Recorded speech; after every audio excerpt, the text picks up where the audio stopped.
Hello, welcome back. Here's me trying to sound intelligent and poetic, but coming across more naive and a little pretentious. Thanks.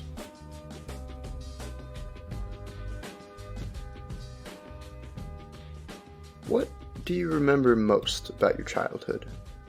For me, it's hard to pin down any one memory, because there's a whole slew of time periods that could really include.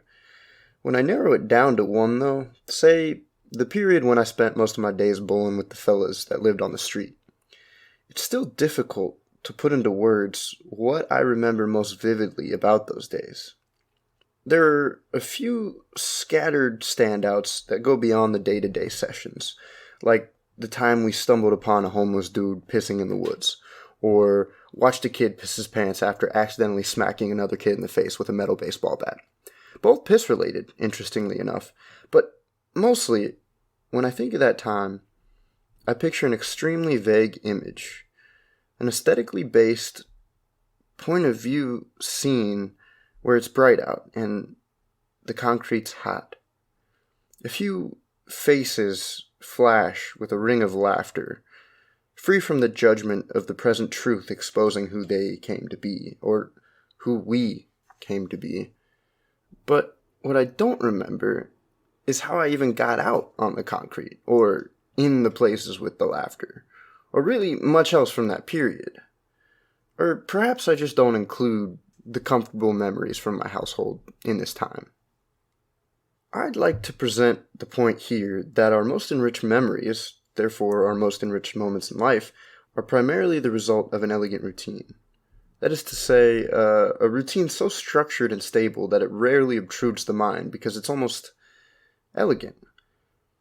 As I'm slowly grasping the idea of the life I'm about to endure, I cite more and more how important structure and tradition are in the pursuit of happiness. At surface, routine presents the possibility of time management. With a guaranteed allocation of time spent towards, say, working out, your mind expects and prepares to be thinking, holy shit, this blows, when you're on your nth lap around the track. Your mind may wander and muddle with your school, work, or relationship-oriented self, but in the end, the immediate physicality of your brain thinking, I could just be fat. It doesn't sound that bad. While your body is fully enveloped in that present reality, it takes precedence almost every time. But then a few days pass, maybe weeks or years, until you're in a new spot in life. And then, what do you remember about working out back then? Well, I remember there always used to be this creepy guy at the gym, or I remember this song that got me pumped up during that period, or at that time, Jerry pissed his pants while squatting. It was hilarious. Do you see what I'm getting at here? Always have somebody pissing in order to fully live your life. But no, the point comes from my new outlook from spending more time at a regular 9-to-6 job. An outlook that pertains to the reliability that I know I'm going to get off at 6. So I need to have worked out and eaten dinner by 8. So that way I can do whatever the fuck I want afterwards, Or that I know where I'm going to be for lunch, so I know that I'll get to enjoy my favorite dessert. It's moments like these that are innocently boring, or sometimes even annoying, because they're so predictable that you can map out your day, plotting out the good points that appear intermittently through the bad stretches. Your mind knows when it has to think and when it gets to wander. And at least you get to have these planned positives to keep you going. This routine typically should be enough to achieve a buoyancy of happiness. Just stable enough to keep you from thinking about those unnecessary existential thoughts that creep in. That being said, consider the following. Periods that I've deemed more depressing or sad in my life have been centered around periods of no routine or routines that consisted of a plethora of activities given to me by fate, not by my own choice. More so forced responsibilities rather than handcrafted, curated time well spent. I digress. Back to the matter at hand, to follow the presented logic of buoyancy and routine, one can then come to the appreciation of variation. That excitement of watching a homeless man piss in the woods, or the terror that comes with a kid with blood on his hands and piss on his pants. Or a favorite holiday or favorite birthday that was better than the rest, where something super unique or special happened that year. These are all things that we ponder most. appreciate them as our most fulfilling experiences. They go beyond the predictable good and the predictable bad. However, the entire claim I'm making is that these moments of deviation are just that, deviation from imminent present. While I try to appreciate these enriching experiences as much as the next guy, I think it'd be a whole lot easier to appreciate them with a routine that I appreciated just as much, if not more so.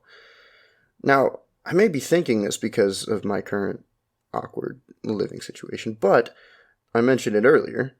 Some of the lowest points in my life have correlated with some of my least favorite routines.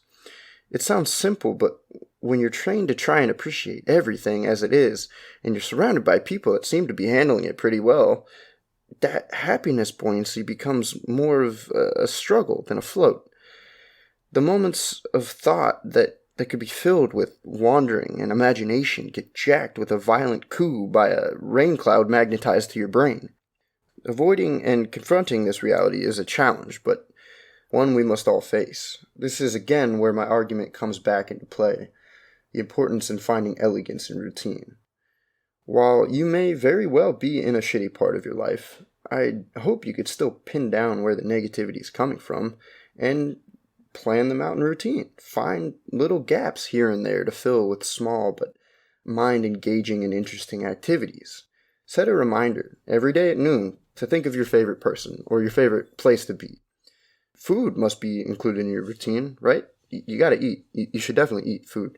But it's not so much that I enjoy making a PB&J, but examining my hand spread the perfect amount of peanut butter on the perfectly toasted slice of bread with ease.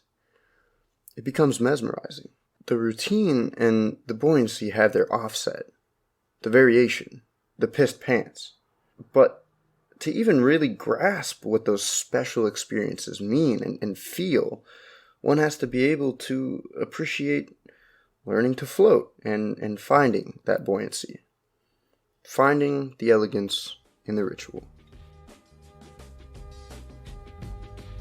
Hey, thanks again for listening. I appreciate it. I hope you liked this episode. It's kind of along the lines of the gratitude episode I did, and I'm trying to do just more stuff like this because, it's hard to find guests out here. So I'm trying to get creative with what I can do. Obviously still looking for guests all the time, but for now, I do feel like creatively fulfilled when I do episodes like these, and that's what the main point of this podcast was for me originally. And there's a lot of different parts that go into it, obviously, but I really enjoy these. So just wanted to let you know, probably going to have some more of these in the future, and look out for them if you like them, I guess. I don't know. Anyways, thanks for listening. I love you. Amen. Okay, bye.